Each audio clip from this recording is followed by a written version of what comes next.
iPhone versus Android. It's the endless debate, and I recently just switched from iPhone to Android. So we're going to break down the key takeaways that I got as a real estate agent using and switching from iPhone, the Apple ecosystem, over to Android with the Google Pixel, the Pixel 7 Pro and the Pixel Fold. By the way, my name's Chad Leonberg, and I've helped hundreds of agents scale a six-figure business with our Shark Partner Program in real estate. And if you're interested in that and anything we discuss on this video, feel free to get in touch with me at the contact info below. Okay, so let's lay out the devices that I had for this video. So I had the iPhone 14 Pro Max and the Apple Watch Ultra. So I had the top of the line, the cream of the crop, and then I switched to the Google Pixel, the 7 Pro, and then actually changed to the Pixel Fold when it came out just recently. So we're going to break down multiple categories and what was best, almost like a battle between the iPhone and the Pixel, obviously using the 7 and the Pixel Fold. All right, so first I kind of want to talk about just the ecosystem and just being in kind of Google's world versus Apple's world.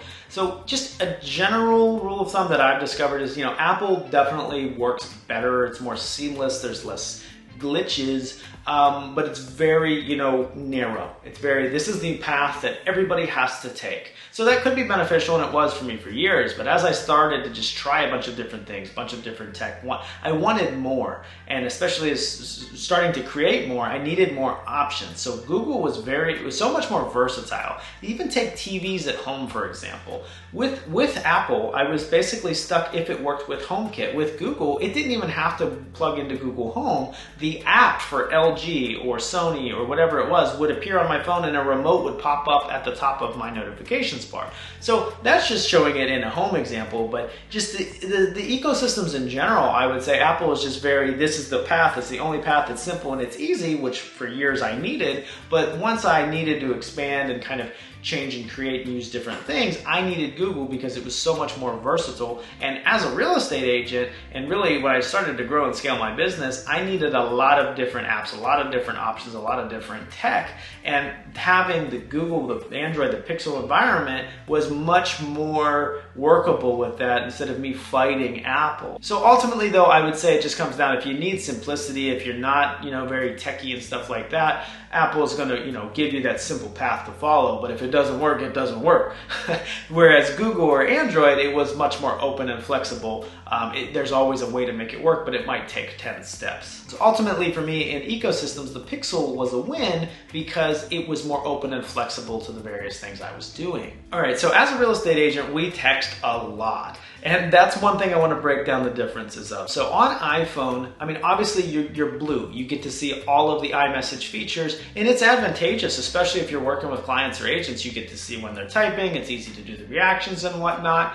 I did think that was a very huge deal when I was tied in, because it's annoying when you get the green bubble that pops up. However, now that I'm on the Google, the Android ecosystem, you don't really notice the negatives. There's no really negatives about it, and it's only positive. All my pictures always send. It's not my problem that the iPhones get them in small. That's not it's easy to send and receive. There's really no barriers. When somebody does have an Android, there are iMessage-like features using RCS messaging now. So you kind of still have that. It's just there's less people that have them in my experience, or at least the people who I text. But I've had real estate agents that I've been texting back and forth that have an Android, and I can see when they're typing and all that stuff too. So you'll still get some of it. So one of the other great features about texting on an Android phone is you can schedule a message to send. So I often work really late, and I'm actually now able to, at 11 o'clock, 12 o'clock at night, I know I want to respond, but I also wake up late, so I can schedule the message to send out at 8:30 in the morning, or schedule a follow-up for next week at 3 o'clock. You can literally schedule the message to send at a certain time in the Messages app on Android. All right, so let's talk about pictures and videos. The iPhone is better. It's just better. It's not that it's better, because there are cases where my Pixel has outdone the iPhone, and I've seen how good the Samsungs can be too. One thing hands down that it actually just is better on is video. It's just smoother. It looks better. It just seems flat out better. But the main reason why it's better is every single time I would take a picture or video with the iPhone, it would come out great. There was no settings that really needed to be much tweaked with. I even did and made them better, but it was just out the box, it worked, there was no problems, it was all high quality. Whereas with the Pixel, and the Pixel 7 Pro was definitely a little bit better than the Fold. They have a similar camera, but the 7 Pros it's a little bit, it just works better in my experience. The Pixel, like 25% of the time that I would take a picture, it would come out absolutely amazing, but 75% of the time, it wouldn't beat the iPhone. So I'm not saying it's not capable of being better, it's just that I have to focus more on what I'm doing, making sure it focused right, that the software is working, it edited it correctly, or I might need to edit it in post, like after I do it. So ultimately, the pictures and videos and the media stuff goes to iPhone, where the simplicity just shines, and it's going to work for you all the time as opposed to some of the time. And this especially came into play with some of the apps. I've noticed a lot of glitches, like with Instagram and Facebook, a little bit more than I did on iPhone. I really never saw that. I've had where I've even shared videos to my story from my phone, and they've came up just black. Like they just, or like in red and green outlines without the actual the subject. So I've had actual problems on it.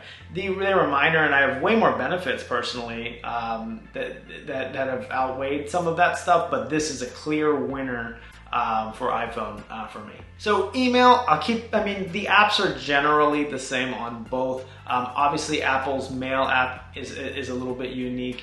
I personally don't like Apple's mail app. I think it is not simple. For one thing, Apple's good at. I think it's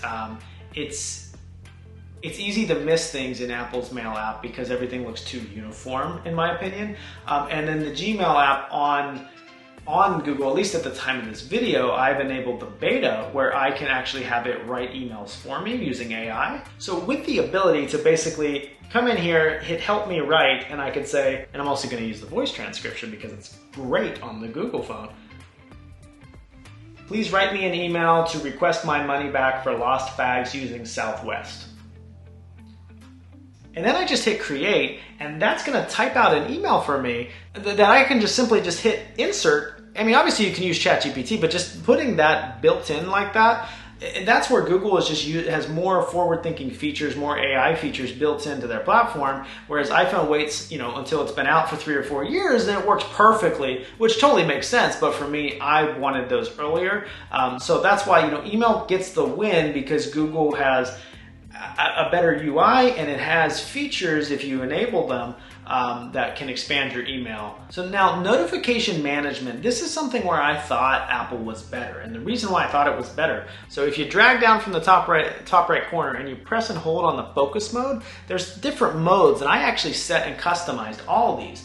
Personal, work, driving, all these, and I made them switch either throughout the day or at location based. It was nice because I felt like I was focused on personal during personal time and work during work time. It silences those apps that you don't want bothering you and lets the ones in that you do. Now Google has this. It's not as robust as that in terms of multiple. There's really only focus, do not disturb, and regular. That's really all there is. And I guess there's bedtime mode as well. So it's similar, but it's not like you could literally make any mode you want on the iPhone. But when you're on paper, that just seems like Apple would win. But once I got the Pixel, the ability to customize the notifications as they come in, whereas like a Facebook notification, I could hit the drop down arrow and say, I want notifications about this, but not this. They just seem more customizable with the built-in UI. I didn't have to go into Facebook to tell it what it can notify me and what it can't. So that again, the customization worked out better for me. On top of that, it somehow works better. The flip to shush setting is the most amazing thing in the world. I can take my Pixel, whether it was the Fold or the 7 Pro, and when I set it on a table flat, it will actually go into Do Not Disturb mode. So that's been fantastic because although Apple had all those settings, I had to set up all these automations and triggers, and sometimes I didn't want it to trigger. I was taking the day off work, and it was in work mode. Whereas this, I could just go and set it on a table, and it's leaving me alone, right? And I pick it up, and then there's all my notifications. So Apple makes more sense on paper with that, but I personally liked the implementation of notification management better on the Pixel. Now let's talk about the watch. I have the Apple Watch Ultra, and now I have the Pixel Watch. So I had the Apple Watch Ultra. I had the cream of the crop. Here's the thing. I love buying tech objects. It's like it's a problem. But the premium watches, you're just not doing this enough to take advantage of all the features, in my opinion. They're amazing. Apple Watches are way more fluid. They're better. Hands down, Apple Watches win. But that said, me personally, all I use the watch for is to text and call, maybe trigger workout tracking, and maybe just leave the house or go to a water park without my phone and have the ability to still reach people. So it's very minimal. So switching from an Apple Watch Ultra, which is the best product in the world, to the Pixel first gen watch, which is new and sure, it can be buggy at times, I don't even notice the difference because I don't use those advanced features enough. This gets the job done just fine for me, and personally, I like the look of the circle better than the square. So the final thing is, if you're going Pixel, if you do want to go that way, which one's better, the Pixel Fold or the Pixel 7 Pro? So this is gonna come down to preference. For me, I need the bigger screen. So this is very usable as a regular phone, and when I'm out and about, it's easy, but when I need to go deeper with work and whatnot, so having the ability to pin kind of two apps side by side, I can switch them around, just having the bigger home screen, being able to connect a keyboard and mouse to this and having an actual cursor on this, it basically makes it like a computer, a tablet, a phone, all in one. I literally never left on a trip without my laptop and was able to do it with this. So this is the most versatile thing. Does it do everything great? No, but it does do everything. And that's the benefit for me, is one device, very simple, very easy to use. Now the Pixel 7 Pro is just getting Android experience on the normal form factor that you're used to. Now, when I had this, I still preferred everything to the iPhone, and it does work a little smoother than the Pixel Fold, but I prefer the Fold because I need that bigger screen at times. I need the ability to not have to bring my computer everywhere I go. That ultimately won for me. The other thing that is a great advantage on the Pixels is the Recorder app. It's only on the Google Pixels. There's a Recorder app. It's just like a voice memo app on iPhone. And when you record it, so you can see it records the audio here, but it also transcribes it. And the transcription on this is absolutely amazing. Obviously, I talked about it with texting and stuff like that. But what happens is it also breaks it down by speaker. So you can see here there's speaker 1, speaker 2. It actually breaks it down. And this whole conversation is actually searchable. So I can search for certain words. I can label speaker 1 is Chad, speaker 2 is Joe. That app has been amazing. You can also share the recording with anybody as a public link, just like a Google Doc. So that has been super useful because I like to do voice memos a lot to remember things or to get out what I really mean. And the ability for it to really properly transcribe has enabled me to write things out by just saying them a lot more. So that Recorder app has been a huge win, and I didn't even really know it was a big advantage, or I didn't even know it existed when I switched. So ultimately, they're both great. I really think they both have pros and cons.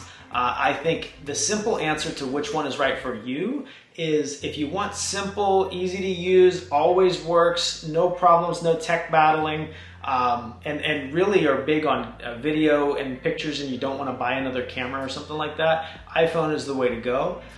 But if you're looking for versatility, no limits, choices where you can have a foldable or just a regular phone, you know, innovation, AI, more tools in your OS, you should go with something like the Google Pixel or the Android system.